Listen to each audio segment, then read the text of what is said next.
warahmatullahi wabarakatuh. Perkenalkan, nama saya Novaria Dustani Puji, mahasiswa PPG dalam jabatan Angkatan 3 tahun 2023 Universitas Negeri Malang. Program Studi Sejarah Indonesia NIM 233173716020. Saya mengajar di SMK Negeri Gudo, Kabupaten Jombang.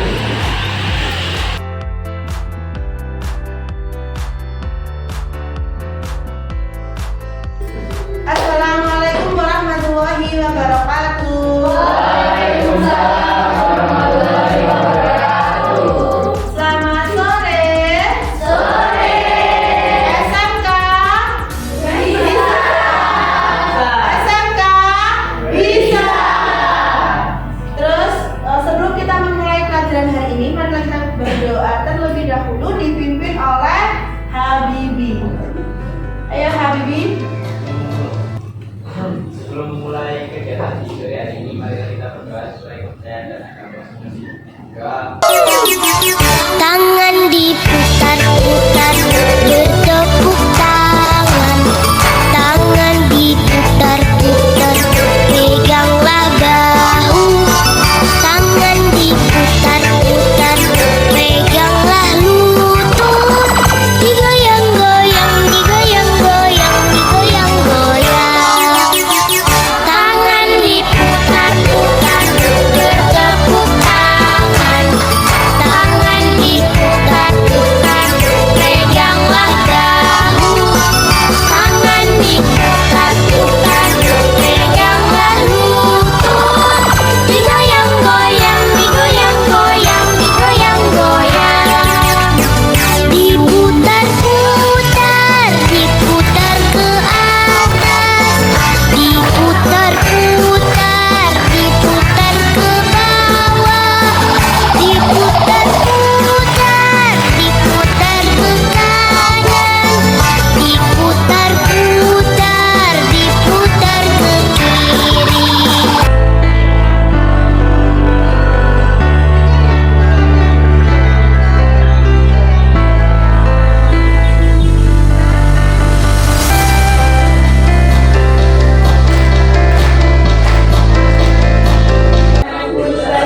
Peganglah bahu, tangan diputar-putar, peganglah lutut. Digoyang-goyang, digoyang-goyang, digoyang-goyang. Diputar-putar, diputar ke atas. Diputar-putar, diputar ke bawah. Diputar-putar, diputar ke samping. Ada putar, diputar ke kiri.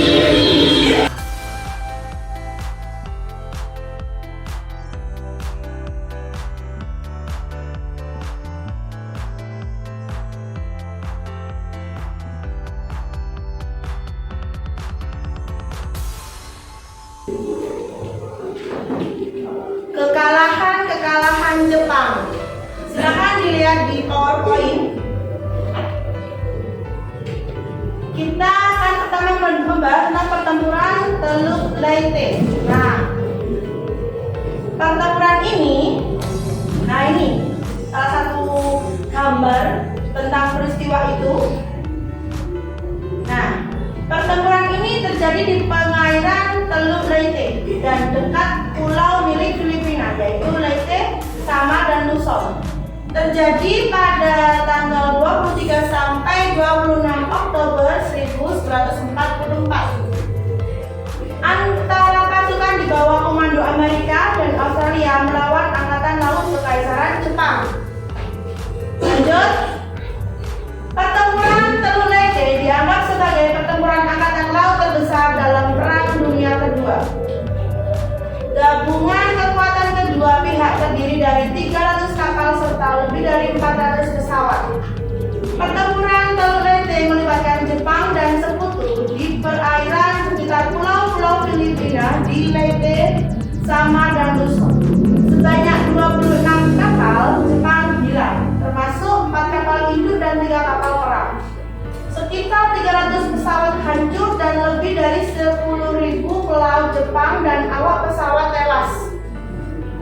Sementara di pihak Amerika kehilangan 6 kapal, 3 kapal induk, 3 kapal perusak, dan sebanyak 200 pesawat hilang dan di sekitar 3.000 pelaut dan awak pesawat terbunuh. Nah, untuk itu nanti Unova punya game, jadi kalian harus mengamati seksama tanggal berapa dan teluk itu namanya apa, peristiwa apa. Karena nanti ada games untuk 12 anak. Lanjut, nah ini pertempuran Tarakan.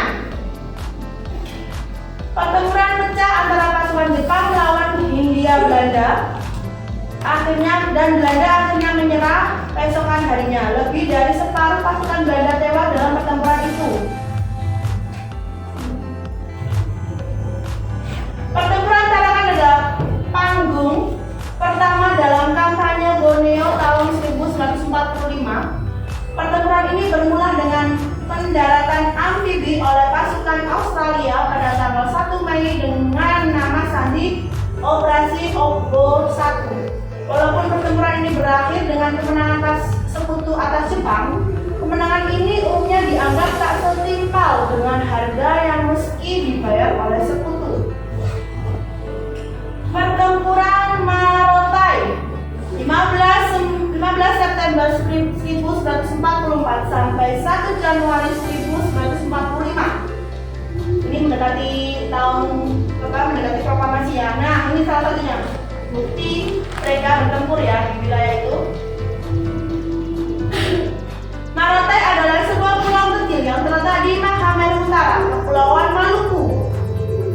Sebagian besar benteng pulau masih tertutup hutan lebat. Dataran Noruega di barat daya Morotai adalah terbesar dari beberapa daratan rendah di pulau tersebut.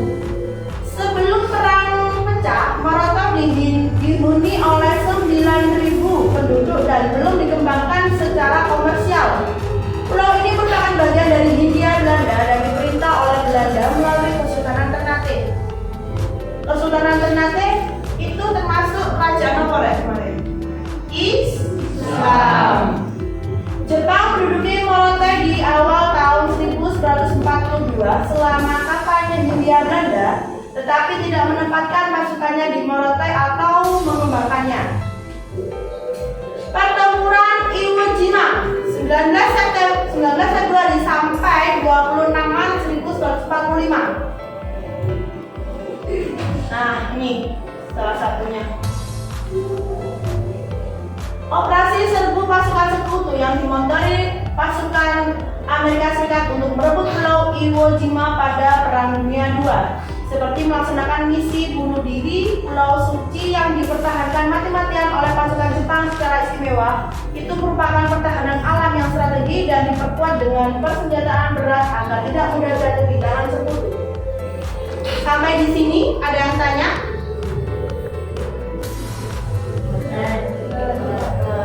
Nah, Unova akan kasih video peristiwa Hiroshima Nagasaki ya.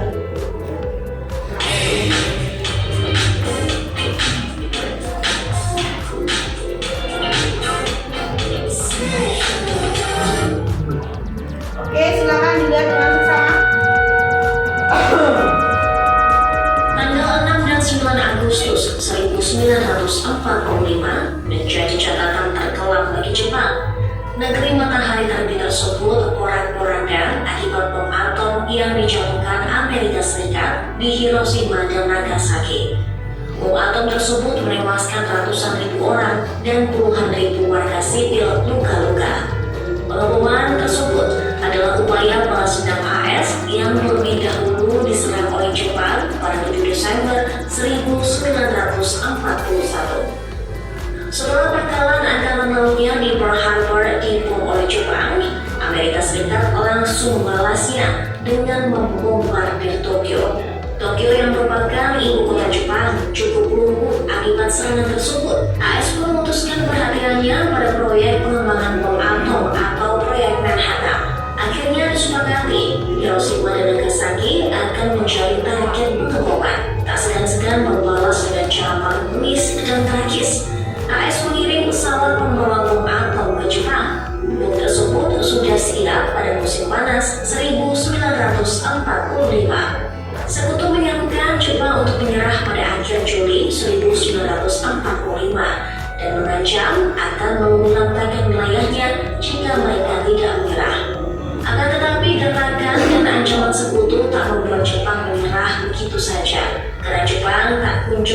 mengibarkan bendera putih. Pada 6 Agustus 1945, satu bom uranium yang dijuluki Little Boy dijatuhkan di Hiroshima. Serangan berikutnya, bom plutonium berjuluk Fat Man jatuh di Nagasaki pada 9 Agustus. Ada alasan khusus mengapa sekutu memilih Hiroshima dan Nagasaki sebagai target ledakan bom. Sebab kedua kota tersebut merupakan wilayah Jepang yang terpenting. Hiroshima merupakan markas militer Jepang, sehingga dipilih AS untuk melemahkan lawannya tersebut. Selain itu, wilayah tersebut dikenal sebagai kota pelabuhan terbesar di Jepang. Oleh sebab itu, pada 6 Agustus 1945, pesawat B-29 Enola Gay AS menjatuhkan bom uranium sebesar 4,4 ton yang dinamai Little Boy tersebut di Hiroshima. Sementara itu, Nagasaki sebenarnya bukan target awal Amerika Serikat. Setelah pidato Presiden Truman pada 25 Juli 1945, diputuskan Kyoto dihapus dari target pengeboman Amerika Serikat dan diganti Nagasaki. Nagasaki saat itu menjadi pangkalan militer angkatan laut dan selam Jepang yang cukup kuat. Kota tersebut dibom menggunakan bom atom plutonium yang disebut Fat Man 3 hari setelah Hiroshima. Hiroshima dan Nagasaki dipilih sebagai target karena menjadi pusat militer dan industri. Kedua wilayah ini memasok sumber daya angkatan bersenjata Jepang, pembuatan senjata, dan teknologi militer lain. Tokyo yang merupakan kota tempat tinggal kaisar dan ibu kota negara Jepang itu sempat masuk dalam daftar sasaran awal AS untuk menjatuhkan bom atom mereka. Namun segera dicoret dari daftar, mengingat sebagian wilayahnya telah hancur dan terbakar akibat serangan udara kecil yang terjadi di Tokyo bulan April 1942. Di Tokyo, hanya istana kaisarlah yang masih berdiri tegak. Dua operasi pengeboman yang menewaskan sedikitnya 129.000 jiwa ini merupakan penggunaan senjata nuklir masa perang untuk pertama kali dan satu-satunya dalam sejarah. Dalam kurun 2-4 bulan pertama setelah pengeboman terjadi, dampaknya menewaskan 90.000 hingga 146.000 orang di Hiroshima dan 39.000 hingga 80.000 orang di Nagasaki. Terima kasih sudah nonton. Jangan lupa like, subscribe, dan share ya.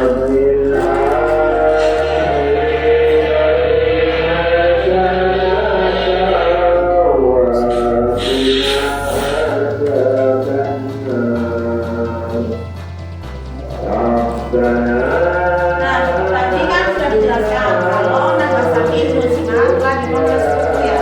Sebetulnya salah satunya Amerika Serikat. Nah, karena mereka telah dibom dua lokasi yang sangat intim atau sangat penting, jadi mereka tanggal 14 Agustus itu menyerang dengan lapang dada untuk menyerang diri lah intinya, karena tempat lokasi mereka di lokasi yang mereka ini sudah dibom oleh sekutu. Nah, setelah itu kita lihat untuk peristiwa pekerjaan, karena nanti kita bahasannya tentang peristiwa-peristiwa proklamasi.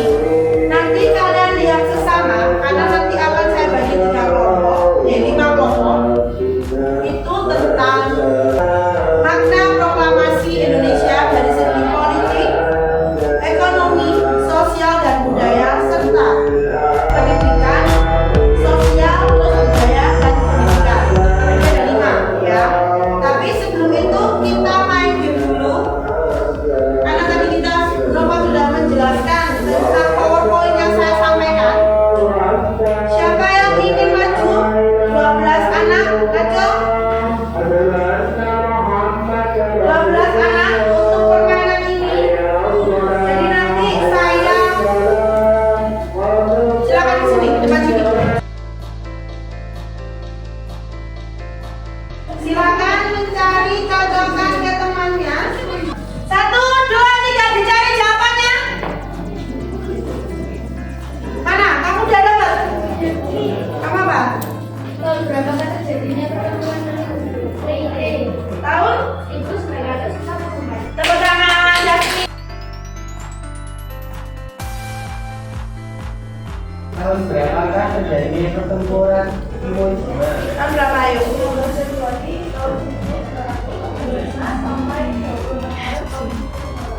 Oke, good job. Sesi sama Ricky, duduk dulu, tepuk tangan.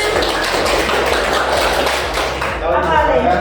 Pertempuran Eropa. 15 September 1944 sampai Indonesia dimulai 1945. Oke, tepuk tangan buat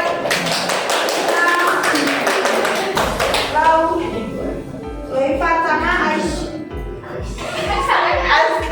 Ya. Oke, sebelum itu Teman-teman, sebelum proklamasi kemerdekaan Indonesia, ada beberapa peristiwa penting yang terjadi. Di antaranya, kekalahan Jepang terhadap Sekutu, janji kemerdekaan yang diberikan Jepang terhadap Indonesia, pembentukan BPUPKI dan PPKI. Semua ini akan kita bahas pada video bagian ke-1. Selanjutnya, mulai dari peristiwa Rengas Dengklok sampai pelaksanaan proklamasi kemerdekaan Indonesia akan kita bahas pada video bagian ke-2. Kita bahas satu persatu ya. Kekalahan Jepang terhadap Sekutu yang menjadi titik awal peristiwa proklamasi kemerdekaan Indonesia. Teman-teman, sebenarnya teman-teman, kalian pasti udah sering. Di video sebelumnya, kita sempat membahas perang Pasifik, di mana saat itu pihak Jepang sangat terdesak sama pasukan Sekutu. Jepang melakukan berbagai cara buat deketin bangsa kita. Salah satunya dengan mengizinkan Indonesia merdeka di kemudian hari. Makanya pada tanggal 1 Maret 1945 dibentuk BPUPKI untuk mempersiapkan semua hal yang dibutuhkan untuk membentuk negara yang merdeka. Nggak lama kemudian dibentuk Panitia 9 yang menghasilkan Piagam Jakarta. Akhirnya pada tanggal 7 Agustus 1945 pemerintah Jepang membubarkan BPUPKI dan langsung digantikan dengan PPKI alias Panitia Persiapan Kemerdekaan Indonesia. PPKI bertugas menyelesaikan dan mengesahkan rancangan undang-undang dasar yang telah disiapkan BPUPKI. Selain itu, PPKI juga memusyawarahkan serta ada kejadian menyeramkan yang terjadi berdekatan dengan tanggal dibentuknya PPKI. Bener, Bau. Sehari sebelum PPKI dibentuk, yaitu tanggal 6 Agustus, Amerika menjatuhkan bom atom di kota Hiroshima. Terus, tanggal 9 Agustus, Amerika menjatuhkan bom atom lagi, tapi di kota Nagasaki. Tuh, kan bener. Betul berdaya Jepang. Kalau aku jadi si Jepang, rasanya aku menyerah aja deh, Pinto. Memang itu yang dilakukan Jepang pada akhirnya, Bol. Oh iya? Jadi, saat pengeboman itu terjadi, Bung Karno, Bung Hatta, dan Dr. Rajiman Widyodenindra sedang berada di kota Dallas, Vietnam. Mereka baru kembali ke Indonesia pada tanggal 14 Agustus 1945.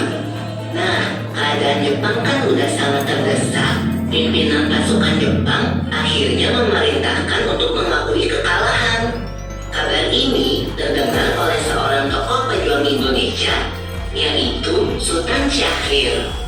Ia segera memberitahu Bung Karno dan juga mengusulkan agar Bung Karno segera memproklamasikan kemerdekaan Indonesia. Itu kan baru tanggal 14 Agustus, Pinto. Sedangkan proklamasi kemerdekaan kita tanggal 17 Agustus. Nah, dengan berbagai pertimbangan, Insinyur Soekarno menolak usul tersebut. Pada tanggal 15 Agustus 1945, para pemuda mengadakan rapat, kemudian mengusulkan kembali ke Bung Karno, tapi beliau tetap nolak.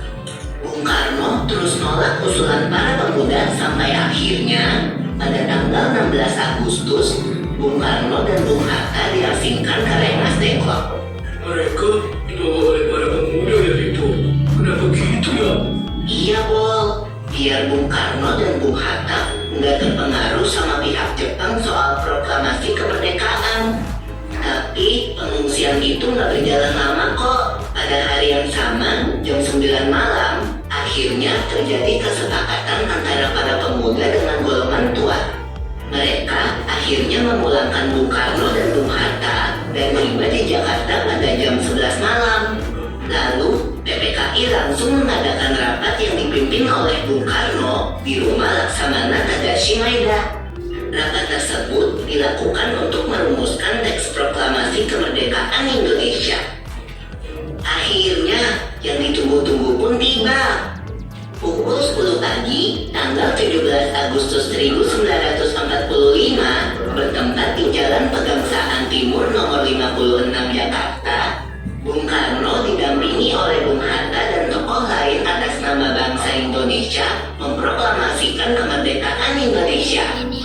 Yeay! Dan dengan proklamasi itu, bangsa Indonesia secara resmi menjadi bangsa yang merdeka dan bangsa yang belum berjajah. Ya, begitulah sejarah proklamasi kita. Jangan lupa untuk tonton video berikutnya ya. Oke.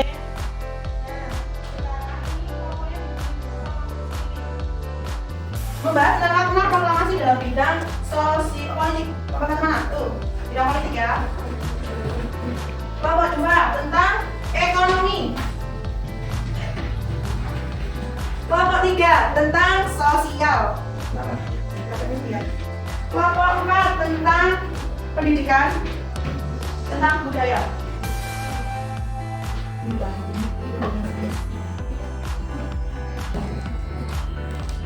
Silakan, boleh berdiskusi dengan temannya.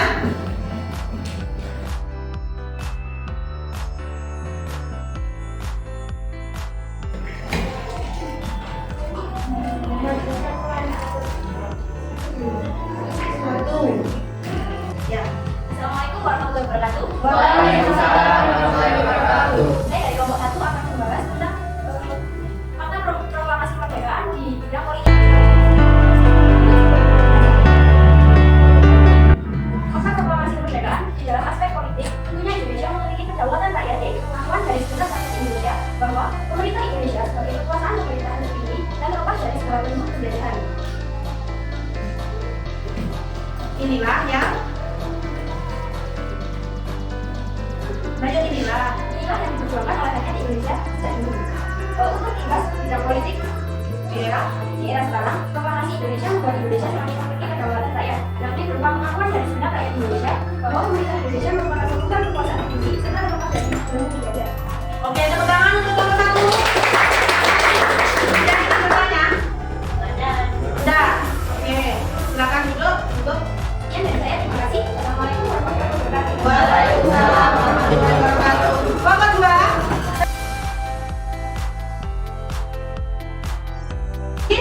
Jawaban kalian sudah sangat bagus sekali. Karena apa? Sudah memberikan referensi dan jawaban yang akurat dan secara mandiri. Sebenarnya kalau secara makna proklamasi itu, kalau secara ekonomi, kita bisa berdagang ke seluruh dunia. Ya kan? Kita bisa mengenal karena kita ikut di dunia. Terus untuk budaya, kita bisa berbudaya dengan kita bisa mengenal budaya lain, kita juga bisa mengenalkan budaya kita ke Indonesia, luar negeri, karena budaya kita itu banyak dan beraneka ragam. Terus untuk sosial, kita bisa interaksi atau berkenal dan bekerjasama dengan negara-negara lain, ya kan? Terus untuk apa lagi? Ekonomi, sosial, budaya, politik. Nah, untuk politik di era sekarang, dari setelah proklamasi atau merdeka sampai sekarang, kita itu mempunyai beberapa parpol. Jangan kita mempunyai partai yang banyak sekali dan berbagai macam. Walaupun tujuannya sama untuk mensejahterakan dan memberi kebangkitan negara kita lebih baik. Betul ya? Sampai di sini ada tanya? Kalau itu kita berdiri, kita ucapkan proklamasi apa Nara? Kami bangsa Indonesia dengan ini menyatakan kemerdekaan Indonesia. Hal-hal yang mengenai pembinaan kekuasaan dan lain-lain diselenggarakan dengan cara seksama dan dalam tempo yang sesingkat-singkatnya. Jakarta, hari 17 bulan 8 tahun 05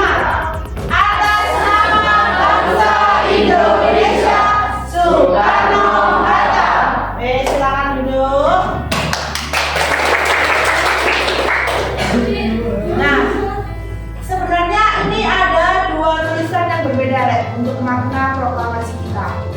Yang pertama tulisannya itu tulisan oret-oretan, tapi dicoret ya, terus diganti dengan yang seperti ini. Yang pertama adalah tulisan Soekarno dan yang kedua adalah ketikan Said Timalik. Ini merupakan tulisan tangan dari Bung Karno dan ini merupakan ketikan dari Said Timalik. Nah, ini ada coretan sampai, gitu. Nah, dari sini sebenarnya tulisannya Terdapat perbedaan antara teks proklamasi yang ditulis tangan oleh Soekarno dan yang diketik oleh Said Timalik. Nah, yang ditulis tangan Soekarno ini disebut sebagai naskah proklamasi Klat. Sedangkan yang sudah diketik Said Timalik itu namanya naskah proklamasi otentik atau teks proklamasi otentik. Apa saja perbedaannya? Di sini kita bisa melihat yang pertama adalah kata proklamasi. Ini kalau tulisan Soekarno proklamasinya adalah tulisan kecil, sedangkan ketika Said Timalik huruf kapital semua. Di sini hal dua, di sini hal-hal. Kemudian di sini ada kata tempoh, sedangkan ketika Said Timalik ada tempo. Di sini Jakarta 17/8/05, sedangkan ketika saya dimulai Jakarta hari 17 bulan 8 tahun 05. Tahun 05 ini merupakan tahun Jepang 2605. Nah, perbedaan tadi itu sangat kecil sekali, tidak mempengaruhi isi.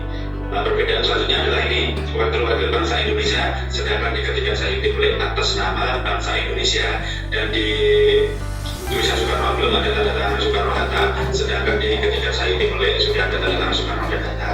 Secara garis besarnya seperti ini merupakan perbedaan naskah proklamasi ya. Nah, ini perbedaan naskah proklamasi yang asli tulisan Soekarno dan saat ketika saya tulis. Dan yang kita baca adalah tulisan dari saya tulis, yaitu naskah otentik ya. Jadi naskah yang bukan real, ya real sih, tapi kan ketikan. Yang ini itu yang contoh dari Soekarno tersebut. Nah, ini proklamasi hal-hal dari garis hal. Tempo, kemudian tuh tempo. Kayak saya ini kan ya, YAG, kemudian tuh DJANG, dia kan jauh. Nah, terus Jakarta, maksudnya dari yang ini, yang pelan ini kan banyak kata visible mungkin. Tapi sama saya itu lebih diperjelas hari, ada bulannya, ada tahun. Terus wakil-wakil bangsa Indonesia. Nah, kalau wakil-wakil bangsa Indonesia, berarti kan mungkin maksud dari saya penulis mungkin tidak bisa mengatasnamakan bangsa Indonesia, makanya diganti dengan atas nama bangsa Indonesia. Yang ini belum ditandatangani karena masih laku mungkin ya. Kita kan boleh ya berpendapat ya, atau berargumen kan juga bebas. Tapi sama saya penulis ditulis sudah ditandatangani dengan Soekarno-Hatta. Kenapa Soekarno-Hatta? Karena pelopornya untuk yang tidak terkisru satu sama lain lebih baik Soekarno-Hatta. Itu ya. Untuk itu Bu Nova ingin minggu depan kalian membuat seperti ini. Kita buat drill mentor, yaitu hasil kreasi kalian atau keterampilan kalian yang akan bisa kalian tangkap untuk hari ini.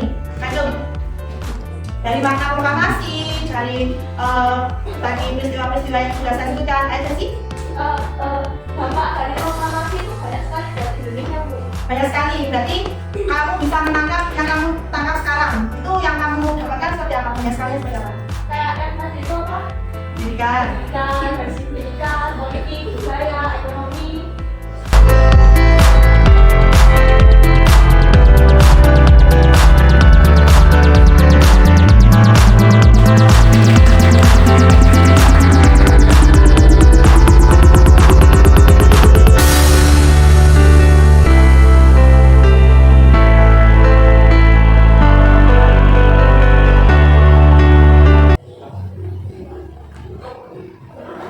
Doa selesai.